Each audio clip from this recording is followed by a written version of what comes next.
खारघर स्थित घरकुल स्पैगेटी और वास्तुविहार के रहवासियों को सता रही फुट ओवर ब्रिज की समस्या को हल करने के लिए शेका पक्ष द्वारा कुछ दिन पहले आंदोलन किया गया था।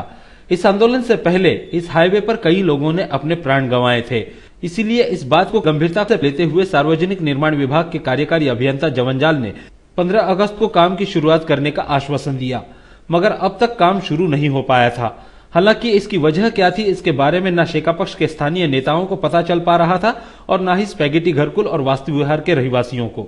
लिहाजा विधायक विवेक पाटिल और शेका पक्ष के जिला सचिव बालाराम पाटिल के नेतृत्व में शनिवार को एक बैठक बुलाई गई, जिसमें यह निर्णय लिया गया कि शेका पक्ष द्वारा सार्वजनिक निर्माण विभाग के कार्यकारी अभियंता जवनजाल के चेंबूर स्थित कार्यालय पर मोर्चा निकालकर उनकी घेराबंदी की जाए। हालांकि इस बात की भनक लगते ही जवनजाल ने इतवार से इस काम की शुरुआत करने के निर्देश दिए, जिसके मुताबिक इतवार की सुबह विधायक विवेक पाटिल एवं बालाराम पाटिल की उपस्थिति में इस फुट ओवर ब्रिज के काम की शुरुआत की गई। इस अवसर पर खारघर ग्राम पंचायत की सरपंच मंजुला म्हात्रे, उप सरपंच गुरुनाथ गायकर, स्थानीय नेता अशोक गिरमकर, संजय झेमसे, संतोष गायकर, राजेश तोडेकर, नामदेव म्हात्रे, नीलेश बाविस्कर आदि सहित स्थानीय नागरिक बड़ी संख्या में उपस्थित थे।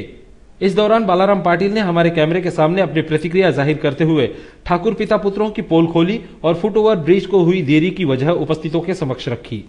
घरकुल, स्पॅगेटी, वास्तुविहार आणि या परिसरामध्ये जाण्यासाठी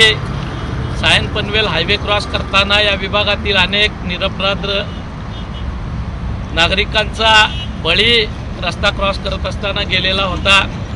आणि या समस्येला कायमची मूठमाती द्यावी या हिशोबानं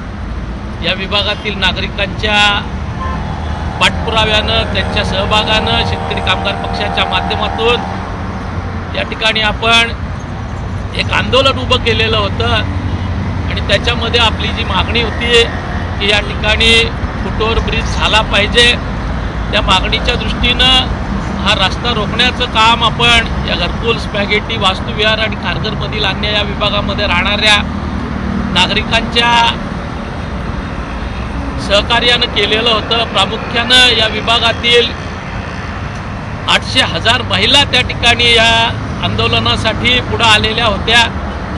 आणि त्याची फलश्रुती म्हणून या विभागाचे कार्यकारी अभियंता श्री जवनजाल यांनी 15 ऑगस्टला आपल्याला हे काम सुरू करण्याचं आश्वासन दिलेलं होतं।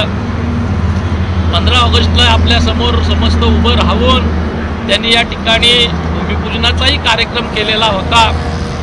पण हे सारं या ठिकाणच्या नागरिकांच्या आणि शेतकरी कामगार पक्षाच्या पुढाकारानं होत असताना ज्यांची जबाबदारी हे काम करून घेण्याची होती ते काँग्रेसचे आमदार प्रशांत ठाकूर यांनी त्यांच्या पिताश्री यांना या गोष्टीचं वैषम्य वाटलं। आपल्याला बाजूला ठेवून कुणीतरी या ठिकाणी काम करतोय किंवा या ठिकाणचे नागरिक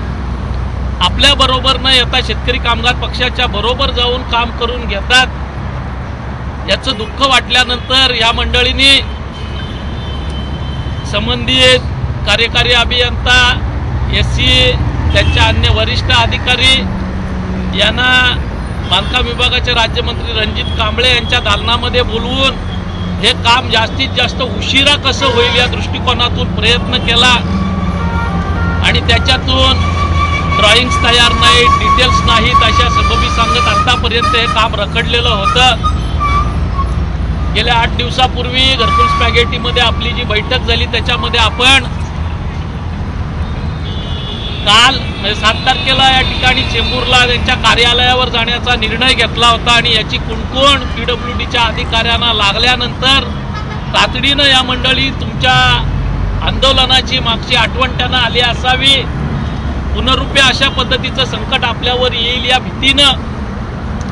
घरकुल, स्पॅगेटी, वास्तुविहारमधील माझ्या भगिनींच्या आंदोलनाच्या दबावानं त्यांनी तातडीनं या डिझाईन्स उपलब्ध करून दिलेल्या आहेत आणि आज स्थानिक आमदार रामशेठ ठाकूर या साऱ्यांचा विरोध डावलून हे काम आज प्रत्यक्षात सुरू होतंय, याचा निश्चितपणे आनंद आपल्या साऱ्यांना आहे।